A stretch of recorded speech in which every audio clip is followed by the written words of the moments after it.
Hello, Dippers, and welcome to Volume 27 of Humpday Hysteria. I am your host, producer for everything touching the side, Leighton Pip Shaventum, and I am joined, as always, by the best basketball mind in either state, Illinois, Missouri, screw it, all 50 states. All you know 50. what? Actually, best in the world. Best basketball mind in the world. Couldn't have said it better myself. Fletcher Hoig. Leighton, I got two intros. One's about LeBron and one's about Markelle Fultz. I'll give you one now and one for next week. Which one do you want? Go ahead and give me Markelle Fultz because it's really relevant, probably. So the 76ers came out, Elton Brand came out and said that Markelle Fultz is not in their long-term plans, but they can't really trade him right now because he has absolutely zero value on the market. What should be done right now? Phoenix Suns have been looking for a point guard for a long time. They can't figure it out. They got Alpha Payton there right now. They haven't figured it out in the past few years. They've got the shooting guard. They've got the center. I think they should try and buy low on Markelle Fultz. He's got a veteran on the team who's from out in the Seattle, Washington area, and Jamal Crawford, who could really help him out. Jamal Crawford's a good ball handler, a good shot maker, great mentor for a young guy like that who's struggling. I really think the 76ers or the Phoenix Suns should buy low on Fultz and see what he can do for him. That's actually a pretty good idea. I think you mentioned that, early in the season, or before the season started, they need a point guard, so it kind of falls on what you've been saying all year. Yep. As always, follow us on Twitter and Instagram at The Saucy Pod. Listen to us on Twitter, on iTunes, and Spotify. Saucy on the Side every Monday. Knuckle Sandwich on Thursdays. Fantasy 15, the DFS podcast on Fridays, and Food for Thought on Saturdays. And now, Fletcher, your long show ahead of us, so let's drop the noise. Drop it.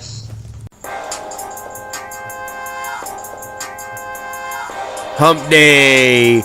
Hoops Hysteria.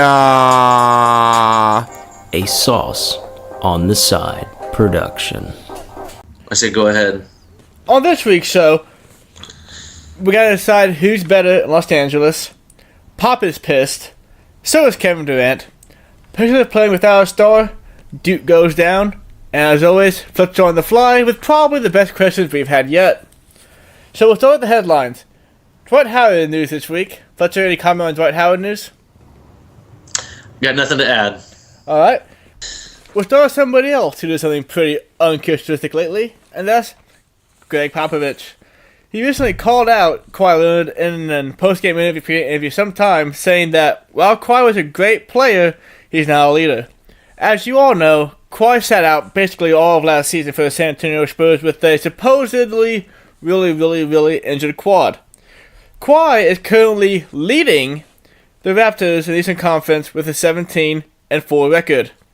The tension between Popovich and Kawhi appears to be deeper than most thought. Fletcher, what are your thoughts on the matter? Well, during the whole Kawhi Leonard trade thing, I figured this is the starting point of Pop, where he became kind of the older coach, the more rigid coach, and I think that's kind of a part of the reason why Kawhi Leonard wanted out. Greg Popovich has always been one of those guys who has his hands all over everything, kind of like a Bill Belichick for the NBA.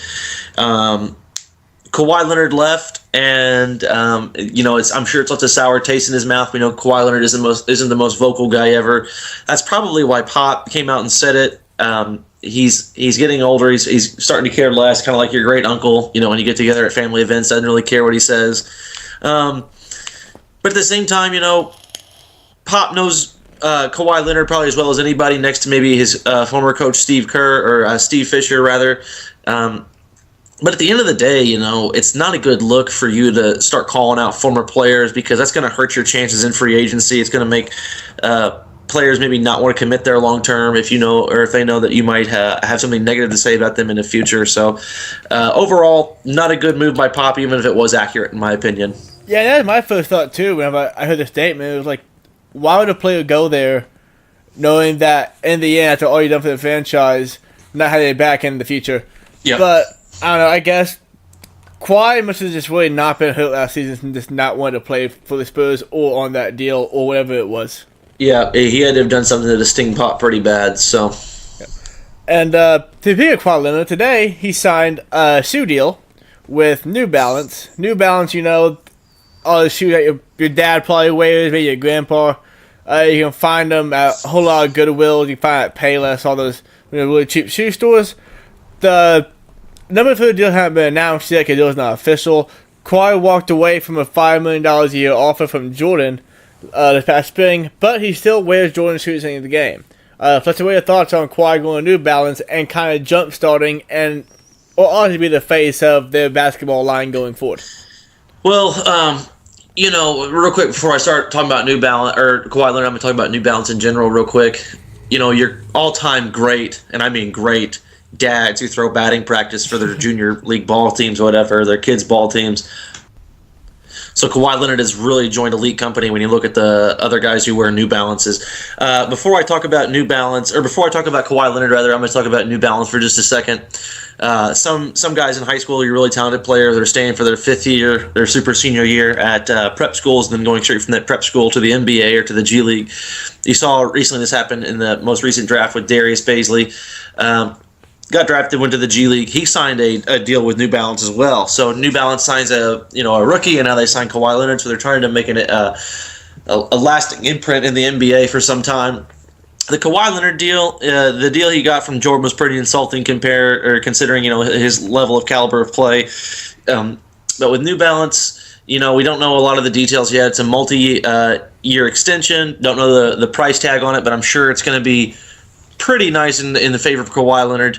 We'll see what happens. I hope he drops the signature shoe that's, the claw 1, 2, and 3. I really hope that winds up happening. I wish I could have happened before he was 27, but good for Kawhi. I'm sure he got a boatload of cash. Shoes are probably going to look ugly, though. Yeah, curious to see what all that deal has. And now moving into a team that Kawhi could be on this summer, the Lakers. They're in the top 10 in ESPN's and in NBA.com's power rankings. LeBron has spoken very highly of Lonzo Ball in his absence, and as always, the burn of good karma strikes, and Lonzo sprained his ankle last night, and he missed a few games. What have been the key to Lakers' success so far, and do you think the best is yet to come? Yeah, the best is definitely yet to come. You look at their lineup with, their starting lineup that they've been rolling with up to this point at least. It's been Lonzo Ball, Brandon Ingram, LeBron James, Kyle Kuzma, and JaVale McGee. That's length at every position. That's almost unprecedented in the NBA for a starting lineup. They're starting to gel together on offense and defense more. They're understanding guys' tendencies and sweet spots on offense. They're starting to learn how to rotate and help as a team. Since they acquired Tyson Chandler to be their backup rim protection, they have 48 minutes of rim protection. And then on top of that, since acquiring Tyson Chandler, they've been fourth in the NBA in defensive efficiency rating. So the Lakers really are using that length to their advantage. They're turning around some of their defensive worries. Rondo... they've been doing well without Rondo. Rondo's going to be a nice backup once he comes back and everybody's healthy. He's going to be that backup playmaker that the Lakers kind of need. You saw this a couple of years ago when the Cavaliers acquired Kyle Korver. Before they acquired Kyle Korver from the Hawks, LeBron was saying, we need a backup point guard because LeBron was essentially playing small forward for the first team and then backup point guard for the second unit. And that's a lot of minutes to put on one guy like that, especially a guy in his 16th year in the NBA. So Rondo's going to come back. He's going to take a load off LeBron James' shoulders, and I expect him to get better. I said about 20 or 30 games is when you're going to start looking at this team and kind of seeing what you have here, and you're seeing the beginning stages of that pretty much. And I think 30, 40 games, you're going to see a really, really talented team all the way around, a really exciting, fun team at least. Yeah, with Lonzo Ball going out, they'll obviously wait for Rondo to come back. When Rondo does come back, will it fast forward to when Lonzo Ball is back healthy too? Do you think Ball stays in that starting lineup and Rondo gets more of a bench role? Or what do you think Rondo will be once that happens? Rondo, here's the thing, as long as Lonzo is healthy, he's going to be in that starting lineup because he's their future point guard. And the thing is, he's talented enough now to play and contribute as a starter to winning games. You're going to want him to play with those starters too, to build that chemistry up. That's why I said Gordon Hayward should stay in the starting lineup. But Lonzo Ball has really had an effective year this year as far as shooting the basketball, shooting 35% from three. So that's up 4% from last year, which is a big jump. He's still shooting about 41% from the field, but defensively, he's doing a lot. He's getting close to almost 2 steals a game. His raw numbers aren't there yet, but the flow and the way he moves the ball is really pivotal for them, and he's definitely going to be a key piece moving forward. He will be the starter as long as he's healthy. Do you think to make another move, like come January time, like panic time sets in, LeBron says, okay, I need this to win, or do you think that it's going to kind of wait, and then next season will be the time where they really want to go after the title? There's no point in going after any trades right now. If you aren't willing to make a deal for Kawhi Leonard, I don't see you wanting to make a deal for a Bradley Beal or any other player of that caliber. What they're going to do is what good teams do at the around January, February every year when buyouts occur. They're just going to look to pick guys up, veterans, give them the vet minimum for the rest of the year. That's what good teams do to get a little better. That's what you're going to see the Lakers do. Or that's what I anticipate. I don't see any big moves coming. So after quarter season's over, Lakers, what do you think the playoff seed is going to be? They're going to be around the 4 or 5 seed. It's hard to say. I mean, there's going to be there's going to be movement all down the West this year. I mean, you see a team lose, 1 or 2 games in a week, and they fall from the 4 or from the 1 spot to the 5 spot, or vice versa, depending on the win and the loss. And I think it was like the 2 or the 3 seed was separated from the 8 seed by a total of like a game and a half or 3 games or something like that. You're going to have that same kind of scenario break out again this year. Nothing different. I do think they will land in that 4 or 5 spot. And now on to the better team in Los Angeles. This is as far as standings go, the Clippers. Doc Rivers has this team rolling behind Danilo Gallinari, Tobias Harris, and Lou Williams, and they're actually in first place in the Western Conference. That being said, in the past 5 weeks, 4 different teams have been in first place in the Western Conference. Fletcher, do you think that any way this team can keep this up and be a top 4 seed, if that even top 6 seed in the playoffs? Well, I tell you what, you hit on it there, kind of what I said earlier about how many teams have led in the Western Conference in the last 5 weeks, and you're going to see that throughout the most of the year, I think. Danilo Gallinari has played great. He's improved defensively. Lou Williams, he had almost an all-star year last year. He's playing great again. Tobias Harris, I talked about him before coming into the season. I was on the record of saying I would not include him for that Jimmy Butler trade just because of how talented he is. These guys have been playing really well. The key to the Clippers season so far, they are leading the NBA in defensive efficiency. So having a great defense like that makes a big deal. They've got as much depth as anybody in the NBA. Shai Gilgeous-Alexander might be the best true point guard out of that class. I don't consider Luka Doncic a true point guard, but Shai Gilgeous-Alexander, he's been starting for them, been playing really meaningful minutes, playing really well. They've got a lot of depth. They're playing well defensively. Gallinari, Williams, and Tobias Harris are providing a lot of scoring. They've got a lot going for them. I don't think that this is going to continue to last. I do not see them being a top 4 seed in the West. Tobias Harris is one player you talked about before season start, maybe being the most improved player or whatever, and that's a pretty good call right now looking at him. But Doc Rivers, he has to be the coach of the year right now, right? Yeah, I don't think the record is the biggest indicator of why he should be coach of the year at this point. I think it's that defensive efficiency rating. That's really impressive. You've got some good defenders. You've got what's his name, Avery Bradley, who's a fairly decent defender. Montrezl Harrell's not bad. Boban is he's 7'3" or 4. He's a pretty good rim protector. They play him in a backup unit, but all in all, I mean, this team is. If you told me that the Clippers were going to be the best defensive efficiency team coming into the NBA, I would have told you were crazy. That's really impressive in my eyes. I think at this point, Doc Rivers has to be your early season coach of the year. Well, and now we're going to another team, a team that you're actually very close to your heart, the Indiana Pacers. They're currently playing without their star player, Victor Oladipo, who's out with a knee injury. There's no indication of him to be back, but Coach McMillan said that he wants Oladipo to have several live practices before that. They won the first game in history of the Pacers since he joined last week. They were 0-7. They're now 3-2 without him, having beaten Utah Jazz twice. But should the rest get him back? And we all know that the season's a marathon, not really a sprint. But if so, when should they want him back in the lineup? Well, I tell you what, McMillan said last night that he wants to have him at least practice on Friday before any indication is made. Other than that, they're going to leave him day to day. We're 3-2 without him. We've been starting the season okay, and the thing is, we've inserted Tyreek Evans into the starting lineup. He's shooting well from three, so I don't think there's any need to rush him back. The Pacers are good defensively; they have a lot of depth, so depth is huge during the regular season. There's really no need to rush him back. We started off hot, where we have barely a winning record without him. Just beat Phoenix off a back-to-back. There's absolutely no reason to rush him 20 games into the season. I think the Pacers are fine. I think they can weather the storm. McMillan's a good coach. They got the defense. They got the depth. When you get if you can keep this record where it's at and then get Oladipo back, it's almost like acquiring a star in a trade to a good team almost. Yeah, and look at the Pacers. They are a really good team, and you do start Tyreek Evans into the starting lineup. If he continues to play good starting lineup, do you think in the future season you could see a thing where he does start next to Oladipo, or do you think he'll just go back to the reserve role? Well, I tell you what, the team plays really well. The team has a very good plus-minus when Bogdanovich and Sabonis are on the court together, and right now Sabonis is coming off the bench in favor of Thad Young, and then they start Bogdanovich, though. So Bogdanovich shoots it really well from three. He's a really calm player, strong player, underrated defender, gets to the basket fairly well for a not super athletic guy.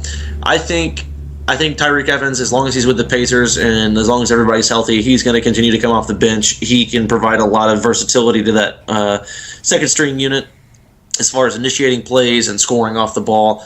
So I don't see Bogdanovich going anywhere. If anything, I would say that Sabonis is going to insert himself into the starting lineup at some point.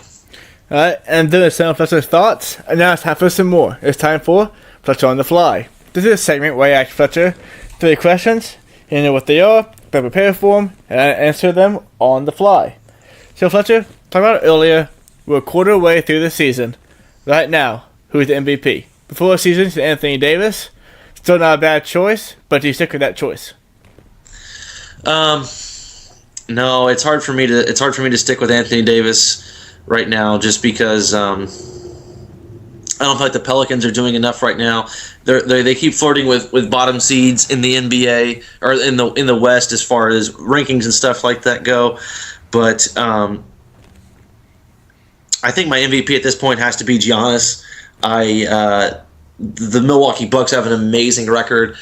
Giannis is playing out of his mind. This year I would still rather have LeBron James than Antetokounmpo, but the Lakers, they've had their struggles starting off the year, and I think most people probably expected that, but nobody expected that the Bucks were going to start 14-6. So, as of right now, through 20-something games in, Giannis is my MVP. As everybody knows, that was my preseason choice, so I'm back for that one. Next question. What has been the most impressive thing so far this season? Player, team, coach, whatever. What has been the most impressive thing so far this year? Or surprising, either one. Tap them together a little bit.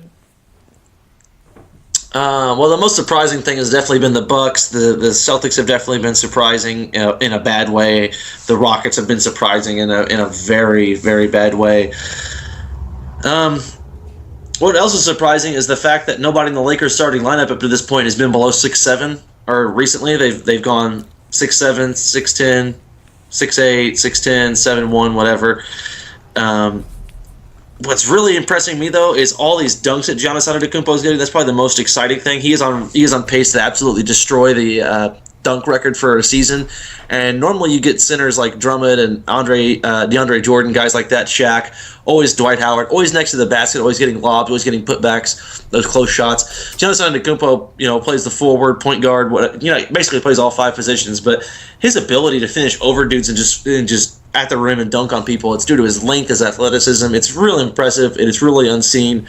He's on pace to shatter. It's like 380 or 360 or something like that for dunk records. He's on pace to shatter that. That's the most impressive thing to me at this point. So that's kind of a loaded answer. Do you think you'd give us that in like one sentence?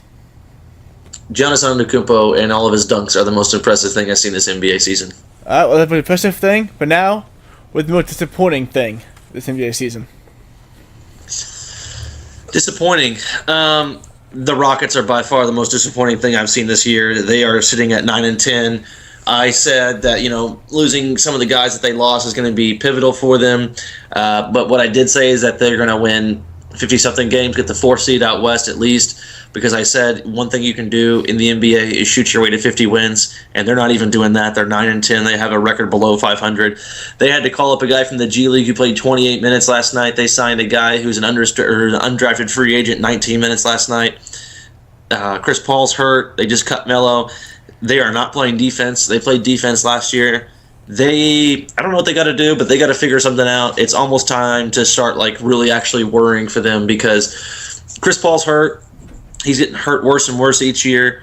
He plays fewer and fewer games. You lose those pieces around you like the Ariza, the Mbah Mute, guys like that who could defend and shoot. And now you're playing guys who don't even belong in the NBA 20, 28 minutes a game. So definitely that's the most disappointing thing. They definitely need to be worrying big time. Yeah, and the Rockets, they just missed the outline, 20,000 teams, but they'll be on here probably next week.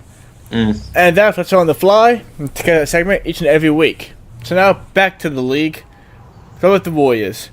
It started with injuries, then animosity, and now just frustration. Last week I said they weren't, at the time, the best team in the Western Conference. 2 weeks ago, trusting the side, I said this team didn't need to win a championship because they won a series with them last year. With the loss to the Rockets, they could have, but we can't say that with elimination. But now the Warriors have won 3 straight to bring their record back to 5-5 in the last 10 and 15-7 overall, which isn't bad except by their own standard that they created. Last week, Kevin Durant told a fan to shut the fuck up and watch the fucking game. He was later fined $25,000, which he did not care about because it's $25,000. Fletcher, what do you say about the Warriors? Say about Steph? Say about Kevin Durant? Fletcher, the floor is yours. Well, coming into the year, I said one thing to be worried about with the Warriors was fatigue, not only physically but mentally. I didn't really see a whole lot of this frustration coming on and the animosity between Draymond and Kevin Durant, but it doesn't surprise me to hear it. Steph getting hurt doesn't surprise me. They've kind of rebounded here lately. They've had some big performances from Kevin Durant, but they're still struggling overall. It's apparent that the Warriors need Steph Curry more than they need Durant. When Curry's on the floor, they have a slightly winning record, and then without Durant, when the Warriors don't have Steph Curry, they're at right around 500 or a little below that. And then when they have Kevin Durant gone and it's just Steph Curry and the rest of the gang, they're like 6-7 games over 500. So, and in my eyes, Steph Curry is more the glue that holds that team together. He's a little more valuable. The ball moves a little easier out there. He's not always worried about his, and that positive vibe kind of rubs off on everybody else. You see that with Lonzo Ball and his effect that he has on the Lakers sometimes. The whole Durant thing is a little odd, though. Telling a fan to shut the fuck up and watch the fucking game, and the issues with Draymond and stuff like that.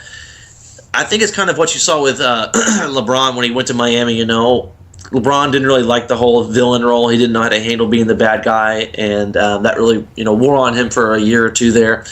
Durant's kind of got the same thing going on. Any negative thing out there in the crowd, he's hearing it. He's got on his villain hat, and he doesn't want to have it on, and it's caused him to have bunny rabbit ears. If you this fan who is saying whatever to him, Kevin Durant heard it out of the 20,000 people in that stadium, walked right over to him, told him to shut the fuck up. What a fan's yelling at you, you shouldn't be hearing any of that if you're a professional athlete. And I really do think it is. He just doesn't know how to handle being this bad guy kind of thing. And it's affected him between teammates, between fans, how he plays. He doesn't always have the solid performances right now.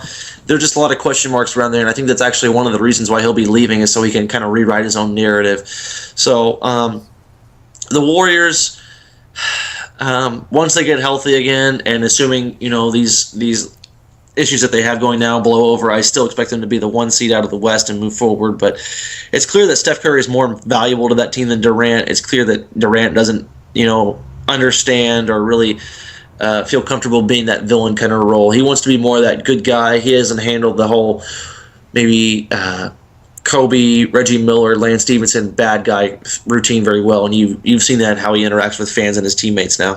Yeah, Kevin Durant, no secret, he's kind of a bitch. Like, he has a burner account, he has this other thing in the past that kind of showing how big a bitch he is. Do you think the teammates are just kind of like, all aware of that and kind of over it right now? Yeah, that's an interesting point. Real quick, talking about not wanting to be the whole villain, he had that burner account to go on and defend himself as pretending to be somebody else. So that's a bit petty. I think that points to him not being comfortable with the villain thing. But you make a very interesting point there about his teammates being tired of that act and seeing that act kind of carry on when they know it's not real. And I think that might be why Draymond Green boiled over so much that he did, calling him a bitch. He questioned his status in free agency this year and his loyalty to the team. I think all that is like an accumulation of things that occurred and that the team witnessed, and Draymond just happened to be the one to have the balls big enough to call him out on it. And the problem is that he called him out while, quite a few cameras were watching him on national TV. Yep, and Draymond, obviously he's a very competitive player. I mean, any person in the NBA is competitive. Do you think his issue with Kevin Durant go deeper than just that one night, and that to a point he wants to see KD fail a little bit to get head out of his ass, or kind of just come back to earth? I think Draymond wants him to play well and do well right now, but just because they want to win this year. But yeah, I don't think Draymond's feelings would be particularly hurt if Kevin Durant walked away in the offseason. Yeah. So Steve Kerr, what do you have to think right now about all this? I can't remember if it was him or Bob Myers now, but the GM for the Warriors, but one of them said it best, basically, we've been living in a fantasy world. We've been riding on a magic carpet ride that not many teams ever get to experience in the NBA with the amount of talent and success that they've had recently. And right now they're just showing you that they are not really immune to any of the unfortunate circumstances that can tear a team apart or cause locker room issues. So I think Steve Kerr was well aware that what they were doing was not normal by NBA standards, and what's happening right now is much more common than what they've been kind of doing in the NBA. So I don't think Steve Kerr's panicking too much. I mean, this is the guy who got punched in the face by Michael Jordan, so I think he's well aware of how bad a situation can turn in the locker room, and so I think he's going to be equipped as a coach to handle kind of what's going on. All right, and now we move on to college basketball talk. Duke, the team that some people said could be an NBA team, well, they lost last week to a college team in Gonzaga. What? How'd that happen? Well, you see, Fletcher Gonzaga just outscored them. That's how it happened. That's true. That's very true. Say the basketball games. There's still a lot of flaws they had last year. They didn't really have any veteran leadership towards the end of the game. Obviously, they played a whole lot of hero ball. Bench wasn't deep, so they had to play zone most of the game. Gonzaga played a lot of points. But there is still a lot of fight in the last 5-6 minutes of that game to make it a close game again. There's no doubt that they're still one of two or three best teams in the country. No doubt they have more talent than they had last year going through the same shit. Do you think they have enough talent to overcome the issues last year's Duke team has? Or do you think when they get to the end of March against a team like Gonzaga, full of experience, full of depth, that it's going to be the same kind of deal where they just get tired and under experience can't keep it up? I don't think the experience is the biggest concern ever right now for them. I think the depth is more concerning issue because if you get one or two of those three really talented freshmen in foul trouble, Duke's going to be hurting. In that Gonzaga game, Duke doesn't have a whole lot of height. You see them and you look at a team full of a bunch of wings, a bunch of guys who can play any position really, but the thing is they have no true rim protection. So what that means is you have to get pressure on the ball. You have to go out and defend guys past the three-point line. You have to force guys starting their offense farther back so you can kind of disguise or eliminate some of your deficiencies in rim protection. They did not do that against Gonzaga at all. When you saw them start to get back in that game and make a difference, it was when they kind of, pulled their shorts up, bent down, and got underneath guys who were dribbling the basketball, denying ball reversals. So that's what Duke has to do on offense. And the thing is, if they get in foul trouble, they have to go to zone. And when you go zone like that, I think teams are going to be able to shoot over the top of you or go inside on you. So it's a weird dynamic. They're very talented. No one's denying that. But they have a recipe for success. And the thing is, it's a very fine line that they have to walk for that recipe for success when they play against talented teams, because any bit of foul trouble or injury can be very, very costly, very severe in terms of winning and losing for them. One interesting thing, though, is Zion Williamson, well, let me back up. R.J. Barrett has missed more shots than Zion Williamson has even taken this year. And so they're both averaging around 20 points. But you look at the efficiency of Zion compared to R.J., it really just blows you away. I mean, Zion has not taken as many shots as R.J. has missed. I mean, that just blows my mind. So, yeah, in late second situations, what you saw there against Gonzaga or late in the clock, they need to get the ball in Zion's hands, in my opinion. It's going to take at least 2 or 3 guys in college to stop him from getting to the basket. It's probably going to take even 2 guys right now in the NBA to stop him from getting to the basket. So it's foolish not to put the ball in Zion's hands and then let him get to the basket or create for somebody else when the help comes, especially if you're only down by 1 or 2 points. Yeah, anytime I watch Zion Williamson, I personally have never watched him be stopped, but watched him play. Yeah. Anytime I can get the ball in the post, he'll either buy somebody down 2 feet or 3 feet and just dunk it or lay it in. It's an automatic point. Yeah, but they'll be fine. They'll be a high seed, just they can't get in foul trouble and they got that depth. Well, they played Indiana last night, and I turned it off when they were up by 25 points, I think. So, I mean, they're going to beat teams soundly just because they are absolutely loaded and they are more talented than everybody. But depth is an issue, and when you play a quality team like Gonzaga or any other top-ranked Kansas, whoever the case may be, as long as it's not Kentucky, because we all know that the guys who played for Kentucky, whatever the case may be, they just really struggle on offense. They look more and more lost each year. But when you have to go defend guys like that, deny those ball reversals so much, you're going to get tired. Fatigue sets in. You need a break. And then on top of that, you risk that foul trouble. So they have concerns moving forward throughout the rest of the season against talented teams. Yeah. And now, before we tell you the best team is, there was one trade today. Kyle Korver got traded to Utah Jazz for Alec Burks and a second-round pick. Fletcher, did you give a shit about this? Well, it's the first time that Kyle Korver will be back in a Utah Jazz jersey since 2010. So I think he was playing with maybe Darren Williams back then in that day. But I think Utah knows what they're looking for. They need a little more shooting. Alec Burks, he shows potential. He shows flashes of athleticism. I'm not for sure the rest of Kyle Korver's contract, but I think they might be able to come off of it sooner than they could with Alec Burks. And plus, Kyle Korver is going to give them a usable, efficient skill. So I like the move for Utah, obviously, more than I do for Cleveland. Cleveland, they're like, we're getting draft picks, 2 second-round draft picks, and Alec Burks isn't going to do shit for you. So, yeah, Alex Burks is a guy who just has your screen potential, so at least they're getting that too. Yeah, I guess. All right, so now we on to the best team right now. The podcast up in the pond, we will tell you the standings every week for the playoffs. We're not going to tell you 16 teams on this show. We're going to tell you the best league conference and best of the NBA. We're starting Eastern Conference. A lot like last week. Raptors, Pacers, Bucks, and Sixers. Okay, they can contend for the Eastern Conference Championship. No one really fought the maps since last week. How do you get the Raptors, though? Raptors are definitely the best team in the Conference, best in the NBA. 17-4. They're consistent all year long. Fletcher, what do you think Eastern Conference? Raptors are the best team in the Eastern Conference right now. I keep saying it each week. They have depth. They have shooting. They play great defense. They have an MVP candidate in Kawhi Leonard. This new coach that they have is, installing a lot of the same concepts and evaluations, ideas, formations, I guess, I don't know. In the offense, he's giving Kawhi Leonard that freedom. He's giving, having a superstar who can play off the ball like Leonard can do his shooting has really opened things up for Kyle Lowry. He's having a career year. The Raptors are the best team in the East. Yep. And Western Conference, the Warriors are on a winning streak, but still not playing up to their potential. Which is crazy to say, 15-7.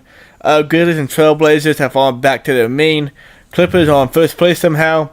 I think in Western Conference, I guess it's just the Warriors. They're one game out of first place, and it's a more talented team. I know they have all this shit going on right now, but they're still just a better team on paper than anybody else in the Western Conference. Yeah, I mean, Steph's eyeing a return back in this road trip.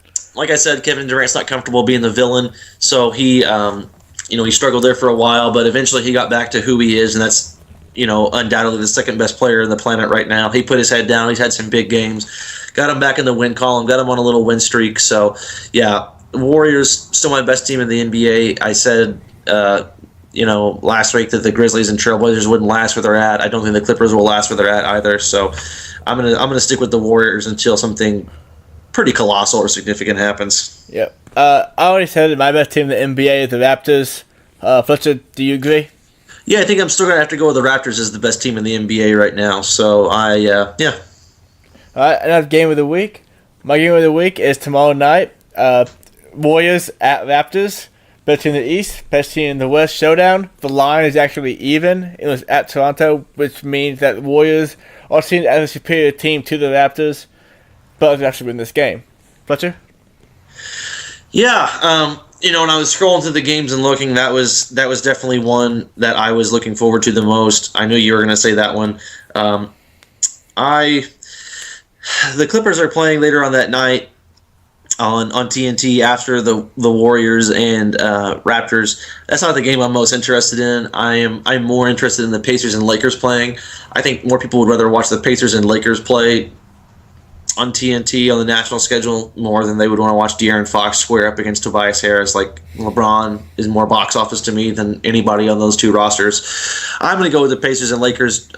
There's some bias there for me wanting to watch the Pacers play, but also, I want to see how the Lakers are faring, with the injuries they faced and the loss they just got handed. But yeah, if you hadn't picked the Warriors and Raptors, I would definitely pick the Raptors and Warriors. Yeah, and when I was going through the schedule games, I also thought the Lakers Pacers would be better suited for TV, but we don't run Turner, and they're doing okay, so we'll let them do their thing. Yeah. And Dippers, this has been volume 27 of Hysteria, as always. Follow us on Twitter and Instagram at the Saucy Pod. Make sure you listen to us on Saturday and Monday. I go stand on Thursdays, Fantasy 15 on Fridays, and Food with Thought on Saturdays. From Fletcher, for Layton, as always, stay saucy.